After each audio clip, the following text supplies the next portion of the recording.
ከአንድ ቀን በፊት በአቡ ዳቢ የተመረቀው የአብይ አህመድ መጽሐፍ ነበር። የመደመር መንግስት የሚባለው መጽሐፍ በአቡ ዳቢ ተመርቋል። እንግዲህ እሱ ላይ ትንሽ ሀሳቤን ሰጥቼ ዘርዘር አድርጌ ነው የማቀርብላችሁ። መጀመሪያ ለምንድን ነው አብይ መጽሐፍ ጽፏል ወይስ አልጻፈም የሚለውን እሱ ውስጥ አልገባም። ብዙ መጽሐፍ ተጽፏል በአብይ ስም። እሱ ሌላ ጊዜ ከፈለጋችሁ አቀርብላችኋለሁ። ማን ነው የሚጽፈው፣ እንዴት ነው ብዙ መጽሐፎች የሚመረቁት ምናምን የሚለው በተለይ ደግሞ ዩኒቨርሲቲ መምህራን የሆናችሁ ተማሪዎች የሆናችሁ ታውቃላችሁ መጽሐፍ እንደምትጻፍ። እሱ ዛሬ እሱን አላነሳም፣ ግን ደግሞ መጽሐፉ ተጽፏል ኦልሬዲ። አሁን ዛሬ የምንጠይቀው ለምን በአረብኛ ተተረጎመ፣ ለምንስ አቡዳቢ ተመረጠች የምለውን መጀመሪያ ሀሳቤን ሰጥቼ ነው ወደ ዝርዝር እንትኑ ትንተናው የምንገባ። ለምንድን ነው መጀመሪያ ለምንድን ነው በአረብኛ የሆነው? ሲጀመር ኢትዮጵያ ውስጥ ስንት ቋንቋ ነው አብይ የተጠቀመው ለመጽሐፎቹን? ምናልባት በአማርኛ እና በአፋን ኦሮሞ እንትን አድርጎ ሊሆን ይችላል። በኢትዮጵያ ውስጥ ያሉ ቋንቋዎች አሉ። እንግዲህ ኢትዮጵያውያን ብዙ ቋንቋ እንጠቀማለን። ለምን አረብኛ ሆነ ቀጣዩ የምለውን መልስ መስጠት አለብን። ከኢትዮጵያ ውስጥስ ስንት ቋንቋ ነው? ትግርኛ አለን። ለምሳሌ ትግርኛ እንናገራለን፣ ሶማሊኛ እንናገራለን፣ አፋርን እንናገራለን፣ ሲዳማ። ኢትዮጵያ እንደው ሀብታም ነች በቋንቋ። ለሁሉም ዜጎች መድረስ አለባቸው ከተባለ መጀመሪያ ቅድሚያ የሚሰጠው የት ነው? ያዙልኝ ይችል። አሁን ለምን አረብኛ ሆነ? ቅድማ ለአረብኛ ለምን እንደሆነ በኋላ አወራለሁ። ለምንስ ለንደን አልሆነም ቦታው? አቡዳቢ ለምን ሆነ? ለምሳሌ በዓለም ደረጃ መመረጥ ካለበት ቦታዎቹ አገሮቹ ከሆነ ወይ ቤጂንግ ትመርጣለ፣ ቻይና በቻይና ቋንቋ መንደሪን ትራንስሌት አድርገ ቤጂንግ ላይ ልታስመረቅ ትችላለ ካስፈለገ ማለት ነው። አንድ ሀገር መሪ እንግዲህ እንዴት ሌላ ሀገር ቋንቋን እንትን ብሎ እሱ ሌላ ጉዳይ ነው። ወይ ደግሞ በአሜሪካ አሁን ያለንበት ነፃ ሀገር ነው፣ መታችሁ እዚህም ማድረግ ትችላላችሁ። ወይ በኢንዲያ በኒው ዴልሂ በኢንዲያ ቋንቋ ቢሆንስ ኢምፕሊኬሽን አለው። ለምን የዓለም ህዝብ ውስጥ በጣም ኢንዲያ እና ቻይና እንግዲህ በቢሊየን የሚቆጠሩ ህዝብ ነው። እንግዲህ መጽሐፉ እንዲነበብ ከተፈለገ አቡዳቢ ማለት እንግዲህ ዩኤኢ 10 ሚሊዮን ህዝብ ያላት አገር ነች። ዩኤኢ እዛ አቡዳቢ ነው የተመረጠው። ወይ በአንባቢ ምክንያት ከሆነ ቻይናን ትመርጣለ፣ ኢንዲያን ትመርጣለ። ወይ ደግሞ እንደው ምስራቅ አፍሪካን ታርጌት የምታደርግ ከሆነ ደግሞ ስዋሂሊን ትመርጣለ። ወይ ምዕራብ አፍሪካ ናይጄሪያ ውስጥ የሚነገሩ ቋንቋዎች ትልልቅ ቋንቋዎች አሉ፣ ከአፍሪካ ራሱ አንደኛ የሆኑ። ከፈለግ ናይጄሪያን በናይጄሪያ ውስጥ የሚነገሩ ትልቁ ቋንቋ ተጠቅመ ናይጄሪያ በአፍሪካም ቁጥሩ አንድ ነች። እንግዲህ ግብፅ የኛ ተቀናቃኝ ነች ስለተባለ እሱን ባናነሳ ይመረጣል። ስዋሂሊ ደግሞ ለምስራቅ አፍሪካ ወሳኝ ነው። እንደው የመደመር ጉዳይ እንደመር ከተባለ ኢስት አፍሪካ ኮሚኒቲዎች አሉ ስዋሂሊን የሚናገሩት ከኬንያ እስከ ታንዛኒያ ማለት ነው። አሁን የተመረጠው ቋንቋና ቦታ ጉዳይ ለምንድን ነው አረብኛና አቡዳቢ የተመረጠው ነው ጉዳይ? ምን ልዩ ነገር አለ እዛ አካባቢ? ለምንድን ነው አብይ አህመድ መጀመሪያ አገር ውስጥ ለሁሉም ዜጎች ሳዳርስ በቀጥታ ወይ ደግሞ በዓለም ላይ ደግሞ የሚታወቁ እንደው ኢማኑኤል ማክሮን ወንድም ምናምን የሚባል ነገር አለ አይደል? ፈረንሳይ በፈረንሳይኛስ ፓሪስ ብመረቅስ? ያው ለቀልድ ነው። ወይ ደግሞ ጆርጂያ ሜሎኒ ጣሊያን እንደው በጣሊያንኝ እንትን ቢሆንስ?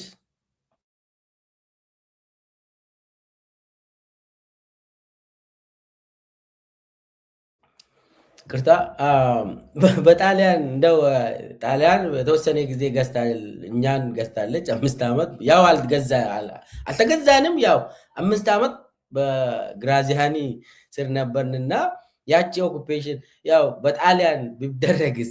ያው እሱ ደግሞ አይሆንም፣ አያደርግም።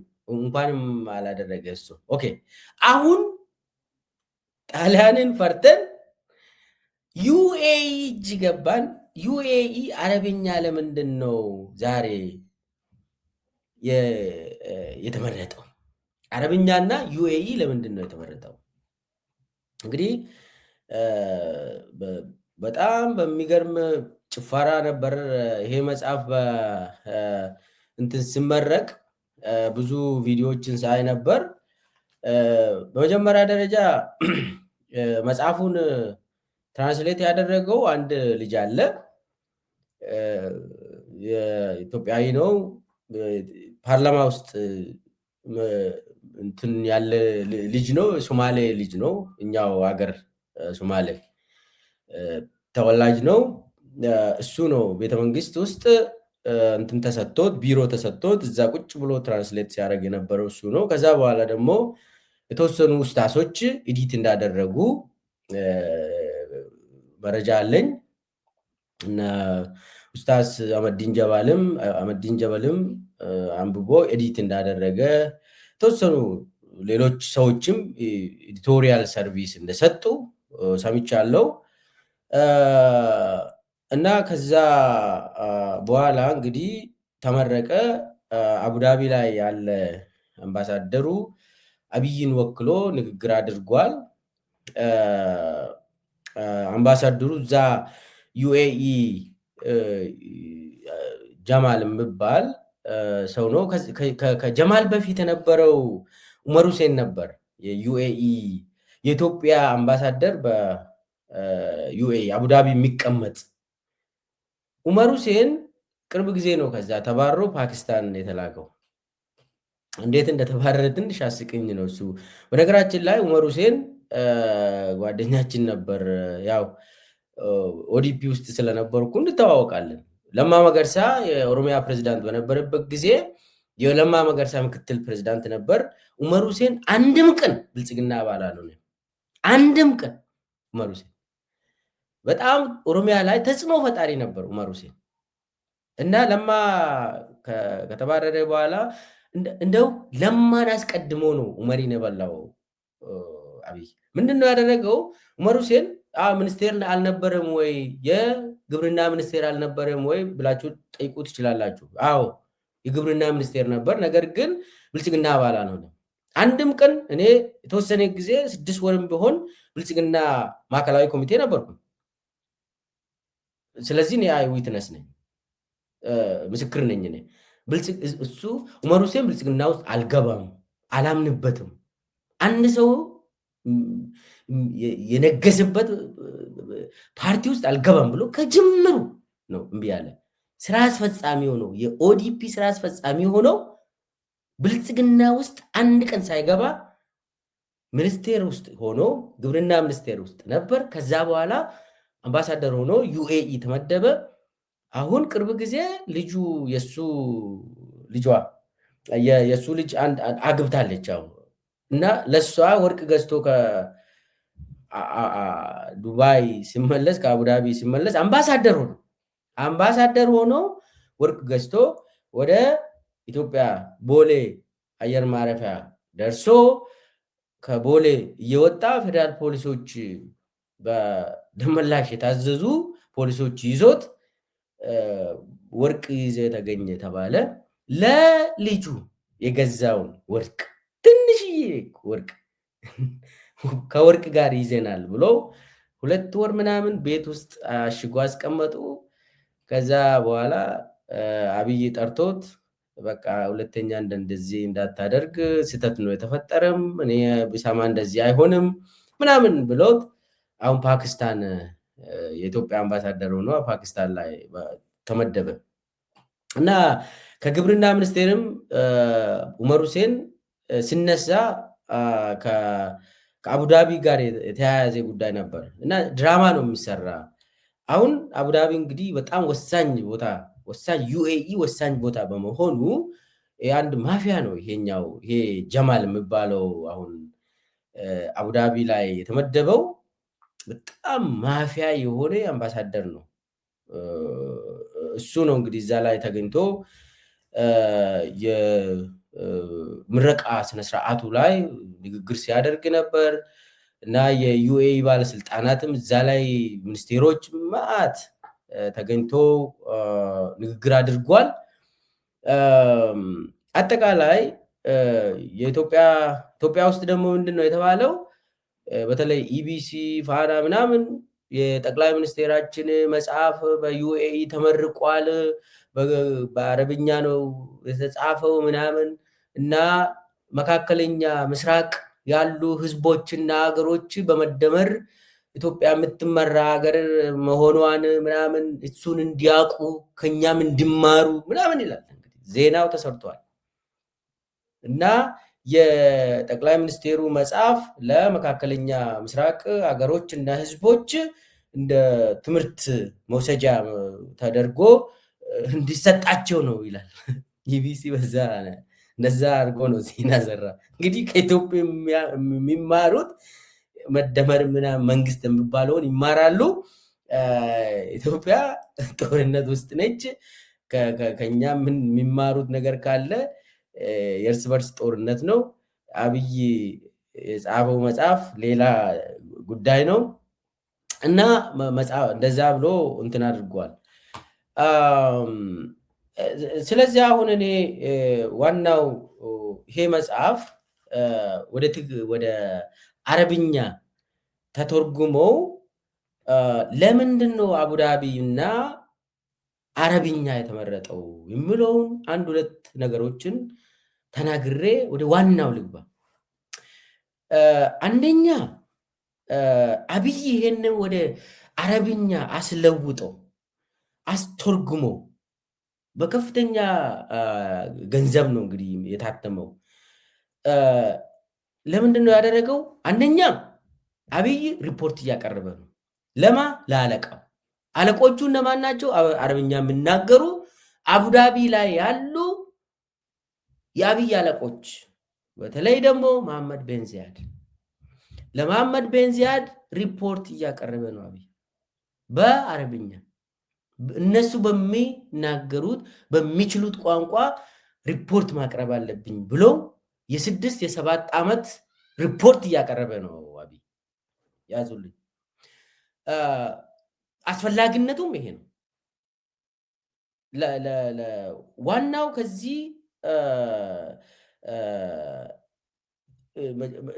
ከዚህም በፊት እናንተ ስትረዱኝ ነበር፣ ገንዘብ ስትሰጡኝ ነበር፣ አቅጣጫ ስትሰጡኝ ነበር። በዛ መሰረት እየሰራው ነው። ይሄው የኔ ፊሎሶፊም ይሄንን ይመስላል መሬት ላይ ያለው። ስለዚህ ይሄንን ተቀብላችሁ አይታችሁ አፕሩቭ አድርጉ ስራዬን እና ስራዬን ለአፕሩቫል ነው። ስለዚህ ይሄ ሪፖርቱ በዩኤኢ አፕሩቭ እንዲሆንለት ነው። አብይ በአረብኛ አስተርጉሞ የስራ ሪፖርት ነው አብይ ያቀረበው። አብይ የስራ ሪፖርት ነው። እንግዲህ ክልል ላይ የነበራችሁ ሰዎች ወይ ደግሞ የሆነ አድሚኒስትሬሽን ውስጥ የሰራችሁ ሰዎች ታውቃላችሁ። ሪፖርት ቀርባል፣ ለአለቃችሁ ሪፖርት ቀርባል። ሪፖርቱን አለቃው በሚያውቀው ቋንቋ ነው የምታቀርበው፣ ፕሪንት አድርገህ ነው የምታቀርበው። ስለዚህ አብይ የ7 ዓመት ሪፖርቱን እነሱ በሚችሉት ቋንቋ አቀረበ። ለማረጋገጫ ነው ደግሞ የሆነ ለአፕሩቫል ሊቀጥል። ስለዚህ ደግሞ እርዳታ ያስፈልጓል፣ ፈንድ ያስፈልጓል፣ አቅጣጫ ያስፈልጓል ለቀጣዩ ደግሞ። ስለዚህ መጽሐፉ አንደኛ ለሪፖርት ነው። የሁላችሁ መጽሐፍ ስጻፍ ለኦዲየንስ ነው አይደለም የምጻፈው መጽሐፍ።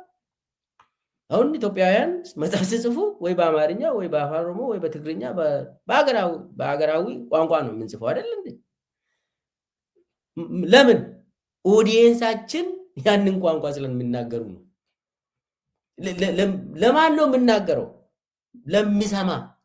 ለፖለቲካ ቤዝ ነው የምታወራ። ለፖለቲካ ቤዝ ነው መጽሐፍ ጽፈ የምታሳትሙ። ኢትዮጵያ ውስጥ ለምሳሌ ለምን በአረብኛ ብትጽፍ ማን ነው የሚያነብልህ? ትስሙ አረብኛ የሚያውቁ ሰዎች ሊያነቡ ይችላሉ። ነገር ግን ኢትዮጵያ ውስጥ ያው የማህበራዊ ቤዛችን መሰረታችን ቋንቋው ምንድን ነው ብለህ ነው በማን ቋንቋ ብጽፍ ብለህ ነው እንግዲህ በኢትዮጵያ ቋንቋ ምንጽፈው። ለዛ እንግዲህ ይቅርታ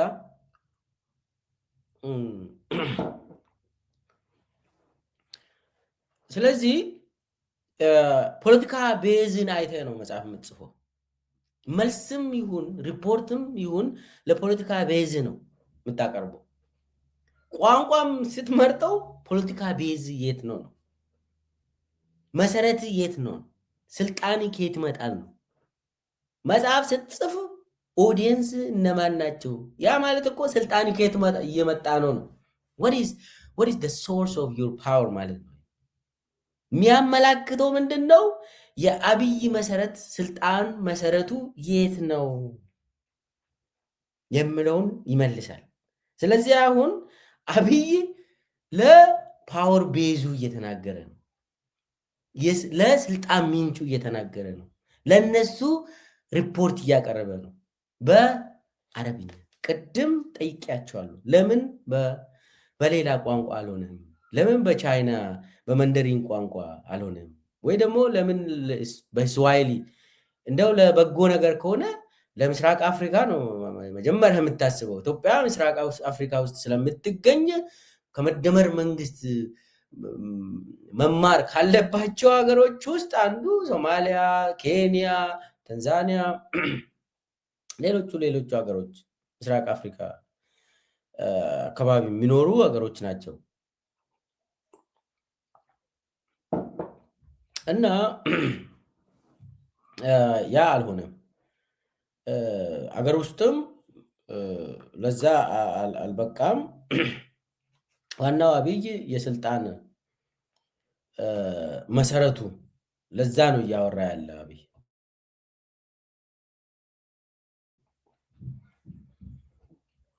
ቅርታ አንዱ እንግዲህ ይሄ ነው መልሱ። አብይ እያደረገ ያለው ለስልጣን መሰረቱ ሪፖርት እያደረገ ነው የምለው ነው። ከዛ ቀጥሎስ ምንድነው? ያ አፕሩቫል ከተገኘ መረጋገጫ ከተገኘ ቀጣዩ የስራ እቅድ ነው የሚሆነው።